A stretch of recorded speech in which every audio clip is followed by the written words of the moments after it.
ମୁଁ ହେଉଛି ସଞ୍ଜୟ କୁମାର ଭଟ୍ଟ। ମୁଁ ପୁରୀରୁ ଆସିଛି। ପିଲାମାନଙ୍କୁ ନେଇକି ଆସିଥିଲି ଏଠାରେ ସାର୍ଥକ ଚ୍ୟାନେଲର ଡ୍ୟାନ୍ସ ଅଡ଼ିସନ୍ ଚାଲିଥିଲା। ଡ୍ୟାନ୍ସ ଓଡ଼ିଶା ଡ୍ୟାନ୍ସ ଅଡ଼ିସନ୍ ଚାଲିଥିଲା।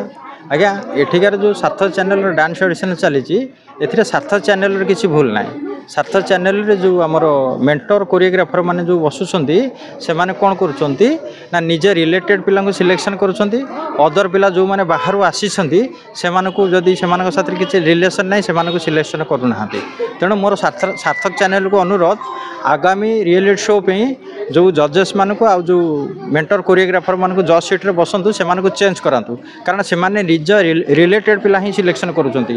ସେମାନେ ଯଦି ନିଜ ରିଲେଟେଡ୍ ପିଲା ସିଲେକ୍ସନ୍ କରୁଛନ୍ତି ତାହେଲେ ସାର୍ଥକ ଚ୍ୟାନେଲ କ'ଣ ପାଇଁ ଆମର ଅଲ୍ ଓଡ଼ିଶାରେ ଇଏ କରୁଛନ୍ତି ଆଡ଼ଭର୍ଟାଇଜମେଣ୍ଟ କରି ଅଲ୍ ଓଡ଼ିଶାରେ ପିଲାମାନଙ୍କୁ ଡାକିଛନ୍ତି ଏଠାରେ ନଚଉଛନ୍ତି ହାରାସମେଣ୍ଟ କରି ଛାଡ଼ୁଛନ୍ତି। ଯେଉଁ ପିଲାମାନେ ମୋ ଇନଷ୍ଟିଚ୍ୟୁଟ୍ରେ ଆଜି ପିଲାମାନେ କଟିଛନ୍ତି ସେଇ ପିଲାମାନେ ସିଦ୍ଧାର୍ଥ ଚ୍ୟାନେଲରେ ସେମାନେ 4 ରାଉଣ୍ଡ 5 ରାଉଣ୍ଡ ପର୍ଯ୍ୟନ୍ତ ଯାଇଥିଲେ କିନ୍ତୁ ଆଜି ସେମାନେ ଫ୍ରି ଅଡ଼ିସନ୍ ସିଲେକ୍ସନ୍ ହେଇପାରିଲେନି। କାହିଁକି ନା ଏଠିକାର ଯେଉଁ କୋରିଓଗ୍ରାଫର ମାନେ ରହୁଛନ୍ତି ଆଉ ଯେଉଁ ମେଣ୍ଟର କୋରିଓଗ୍ରାଫର ମାନେ ଯେଉଁ ଜଜ୍ ସିଟ୍ରେ ବସୁଛନ୍ତି ସେମାନେ ନିଜ ନିଜ ପିଲାଙ୍କୁ ସିଲେକ୍ସନ୍ କରୁଛନ୍ତି। ବାହାର ପିଲାଙ୍କୁ ଆଦୌ ପ୍ରଶ୍ରୟ ଦେଉନାହାନ୍ତି।